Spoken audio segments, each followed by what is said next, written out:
Voice का ही ये continue आगे टॉपिक रहेगा। बच्चे मेरी वॉइस प्रॉपर आ रही है? Yes sir. ठीक है। टॉपिक का नाम हम लिख चुके हैं, डिलीवरी चालान इन जीएसटी।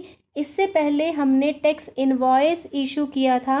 हमने कहा था गुड्स या सर्विसेज दोनों के केस में हम इनवॉइस इशू करते हैं। बिल ऑफ सप्लाई और टैक्स इनवॉइस में कल हमने डिफरेंस क्रिएट किया था।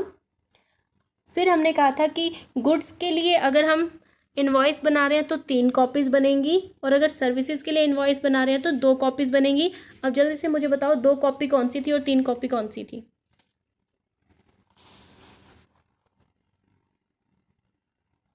Ma'am 2 copy sir. Original copy, duplicate, triplicate. किस किस के लिए थी वो बताओ। मैम ये तो गुड्स के लिए थी। हाँ हाँ जी मैम। और मैम सर्विसेज के लिए 2 ही कॉपी बनेगी, ओरिजिनल और डुप्लीकेट। हाँ। ओरिजिनल कौन रखेगा? मैम ओरिजिनल रिसिपेंट रखेगा और डुप्लीकेट सप्लायर रखेगा in the case of service, but in the case of goods original recipient, duplicate transporter और ट्रिप्लीकेट सप्लायर। Yes ma'am. ठीक है बच्चे, अब हम इनवॉइस जब इशू नहीं किया जाएगा उस केस में एक और चीज़ इशू की जाती है। कल तक हमने बिल ऑफ सप्लाई पढ़ा था, आज हम आगे पढ़ रहे हैं डिलीवरी चालान। अब हम सबसे पहले पढ़ेंगे डिलीवरी चालान होता क्या है। तो डिलीवरी चालान का बेसिक मतलब क्या है, जो हमने सेक्शन 31 में इनवॉइस अब तक इशू किया था।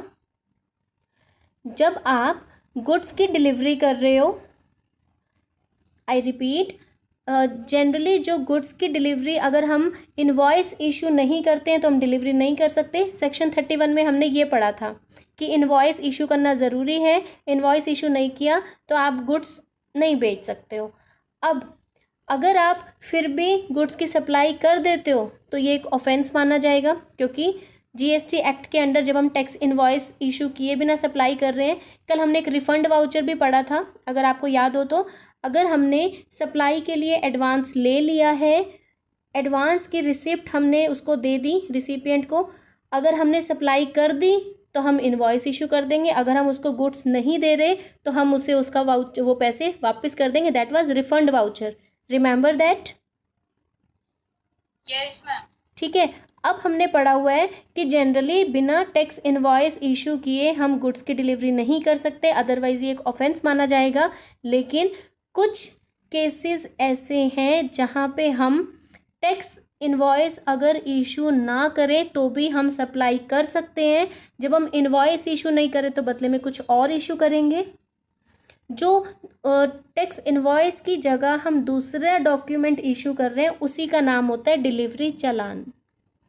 आई रिपीट, बिना टैक्स इनवॉइस इशू किए कोई भी सप्लायर गुड्स की डिलीवरी नहीं कर सकता, ये एक ऑफेंस माना जाता है। लेकिन कुछ केसेस गवर्नमेंट ने ऐसे डिसाइड किए हैं जीएसटी काउंसिल्स के साथ कि अगर आप टैक्स इनवॉइस इशू नहीं करते तो कौन सी ऐसी गुड्स हैं जिनकी सप्लाई पे आप इनवॉइस की जगह दूसरा डॉक्यूमेंट इशू कर सकते हो, और जिस दूसरे डॉक्यूमेंट को इशू किया जाएगा उसी का नाम है डिलीवरी चालान। बच्चे मीनिंग क्लियर है? Yes ma'am. Yes ma'am. तो आप शॉर्ट में क्या लिखोगे? Delivery challan is issued when it is permitted by GST council and central government. Short में लिखेंगे tax invoice not issued, delivery challan is issued when it is permitted by central government and GST council. आगे हम पढ़ते हैं ये कौन सी ऐसी supplies हैं जिनके लिए हम डिलीवरी चालान इशू करेंगे, टैक्स इनवॉइस नहीं करना। पहला, अगर आप कोई लिक्विड गैस सप्लाई कर रहे हो और किस टाइम वो सप्लाई कर रहे हो एग्जैक्टली आपके पास उसका टाइम नहीं है। आई रिपीट, आप यहाँ पे लिखो सप्लाई ऑफ लिक्विड गैस। अगर हम लिक्विड गैस की सप्लाई कर रहे हैं तो हमें टैक्स इनवॉइस जनरेट करना ज़रूरी नहीं है, डिलीवरी चालान इशू किया जा सकता है, क्योंकि आपको एग्जैक्ट टाइम नहीं पता। जैसे आपके घर में ये एलपीजी आती है तो आपके पास टाइम आ जाता है, लेकिन क्या एग्जैक्ट आपको पता होता है कि 11:02 पे आएगा, 11:10 पे आएगा? आपको नहीं पता। सेकेंड, जब हम कंस्ट्रक्शन वर्क के लिए या जॉब वर्क के लिए गुड्स को ट्रांसपोर्ट कर रहे हैं तो सेकेंड पॉइंट में आप लिखिए transportation of goods for job work. ये हम वो केसेस कर रहे हैं जब हमने डिलीवरी चालान इशू करना है, टैक्स इनवॉइस इशू नहीं करना। मैम फिर से दोनों पॉइंट रिपीट कर first point, supply of liquid gas where the quantity is not known exactly. Supply of liquid gas where the quantity delivered is not known exactly. known NWO N नहीं KNOWN वाला। जब आपको quantity नहीं पता कि कितनी supply कर रहे हो तो आप उसकी जगह पे डिलीवरी चालान इशू करोगे। सेकंड पॉइंट है transportation of goods for job work. Third point हमारे पास है, बच्चे थर्ड पॉइंट करा दूं? Yes ma'am. When goods yes ma'am. Are transported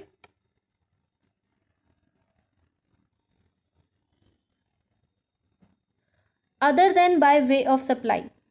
Third point, when goods are transported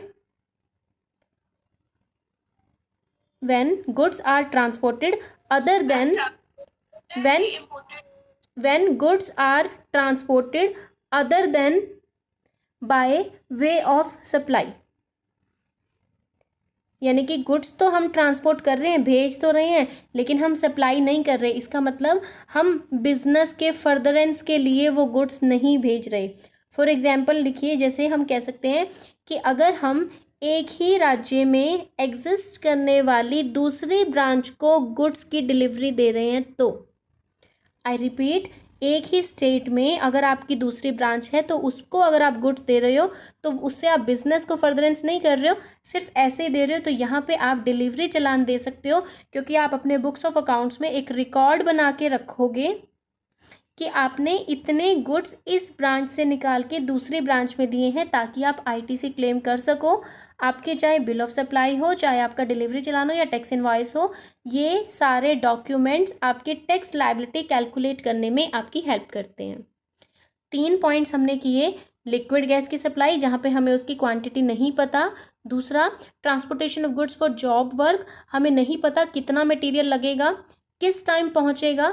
जैसे अगर आप ट्रक में कुछ लोड करा रहे हो और अगर सड़क टूटी हुई है या वहाँ पे जैम मिल रहा है तो आपको नहीं पता कि कितने टाइम में एग्जैक्टली वो गुड्स या मटेरियल वहाँ पे पहुँचेगा। थर्ड, जब हम बिजनेस के फर्दरेंस के लिए कोई सप्लाई नहीं कर रहे, ऐसे ही कर रहे हैं, इसलिए हमने लिखा अदर देन। इसके सिवा किसी अन्य रीज़न से जब हम गुड्स को सप्लाई कर रहे हैं, जैसे delivery of goods to the branch in the same state, यानी एक ही राज्य में अगर आपकी दूसरी ब्रांच है उसमें कोई गुड्स भेज रहे हो तो यहाँ पे आपको इनवॉइस इशू करने की ज़रूरत नहीं है, क्योंकि हम कस्टमर को नहीं दे रहे, हम यहाँ पे डिलीवरी चालान इशू करेंगे। फोर्थ पॉइंट लिखो, when goods sent on approval for sale और return basis. Number 4, goods sent on approval for sale और रिटर्न बेसिस। अगर आपकी वो गुड्स वापस आ जाती हैं तो हम इनवॉइस क्यों काटेंगे? क्योंकि सप्लाई की, लेकिन वो सप्लाई हमारी कंप्लीट नहीं हुई, रिसिपिएंट ने उस सप्लाई को एक्सेप्ट नहीं किया, तो हम उसके ऊपर टैक्स नहीं इम्पोज कर सकते। इस केस में हम डिलीवरी चालान इशू कर देंगे। ठीक है बच्चे, यहाँ तक क्लियर? Yes ma'am. मैम फिर से रिपीट कर दीजिए। अभी करते हैं बच्चे।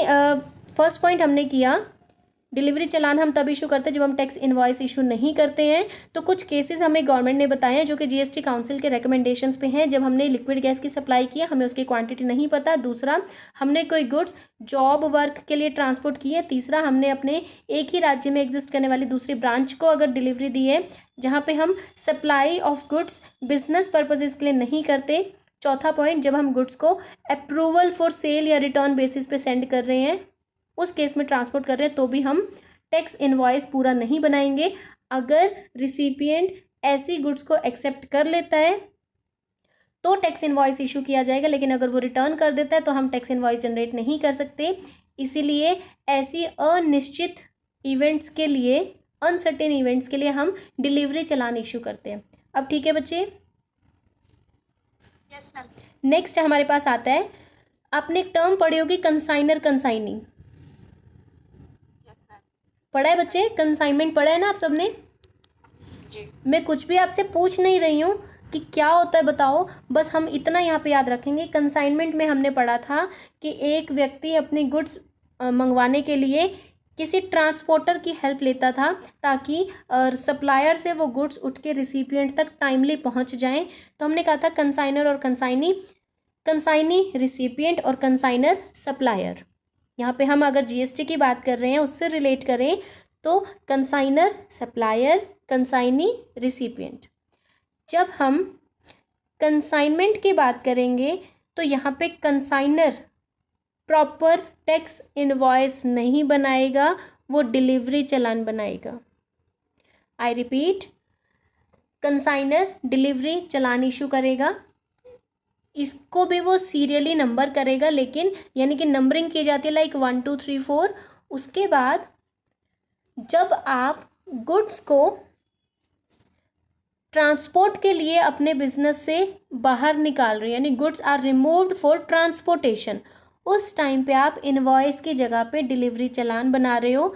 डिलीवरी चालान की भी 3 कॉपीज़ बनाई जाएंगी, ओरिजिनल कंसाइनी जो कि रिसिपिएंट है, दूसरी ट्रांसपोर्टर के लिए, और तीसरी कंसाइनर। कंसाइनर कौन है? सप्लायर। सेम केस, बस आपको इतना याद रखना है कि अगर कंसाइनमेंट वाला कोई केस आता है तो उसमें भी हम डिलीवरी चालान इशू करते हैं, टैक्स इनवॉइस इशू नहीं किया जाता। गुड्स के केस में अगर कंसाइनमेंट है तो वो हमेशा गुड्स के लिए होता है, सर्विसेज के लिए नहीं होता। आप ट्रांसपोर्टर की हेल्प कंसाइनमेंट के केस में ही लेते हो। कंसाइनर, कंसाइनी और ट्रांसपोर्टर, यहाँ पे भी 3 कॉपीज़ बनाई जाएंगी। ओरिजिनल कॉपी रिसिपिएंट रखेगा जो कि कंसाइनी है, सेकंड कॉपी डुप्लीकेट ट्रांसपोर्टर रखेगा जिसके थ्रू सप्लायर के गुड्स रिसिपिएंट तक पहुँचेंगे, और थर्ड ट्रिप्लिकेट कॉपी कंसाइनर के लिए यानी सप्लायर के लिए। बच्चे क्लियर है यहाँ तक? Yes ma'am. उसके बाद अभी हम जो अगला टॉपिक करेंगे उससे पहले आता है कि हम जब इस तरह से कोई चीज़ इशू कर रहे हैं, डिलीवरी चालान इशू कर रहे हैं इनवॉइस की जगह पे, आई रिपीट, जब हम इनवॉइस इशू ना करके डिलीवरी चालान इशू कर रहे हैं तो हमें इसके लिए कहीं ना कहीं घोषणा करनी पड़ेगी, उसको हम कहेंगे डिक्लेरेशन, घोषणा करना। तो इट मीन्स जब भी हम टैक्स इनवॉइस की जगह पे डिलीवरी चालान बना रहे हैं तो हमें इसकी इन्फॉर्मेशन अपने फर्दर बिल्स में करनी ज़रूरी है। बताना पड़ेगा कि आपने कौन सी गुड्स की सप्लाई के लिए डिलीवरी चालान इशू किया है। ठीक है बच्चे? और अगर आपकी वो गुड्स जब रिसिपिएंट तक पहुंच जाती हैं, यानी कि जो गुड्स आप सप्लाई करने के पर्पज़ से रिसिपिएंट के पास ट्रांसपोर्ट करा रहे हो, तो ऐसी गुड्स को रिसिपिएंट के पास पहुंचने से पहले हम टैक्स इनवॉइस इशू नहीं कर सकते। कुछ केसेस हैं, अगर हमने चालान इशू किया है, पहले इशू कर दिया, लेकिन जब रिसिपिएंट तक गुड्स पहुंच गई उस टाइम पे हम आईटीसी लेने के लिए टैक्स इनवॉइस बाद में इशू कर सकते हैं। ठीक है बच्चे, क्लियर? Yes ma'am. ठीक है बच्चे, तो ये एक टॉपिक हो गया हमारा, क्या है ये इसका नाम, डिलीवरी चालान। ठीक है बच्चे, डिलीवरी चालान क्लियर है सबको? मैम ये लास्ट वाला पॉइंट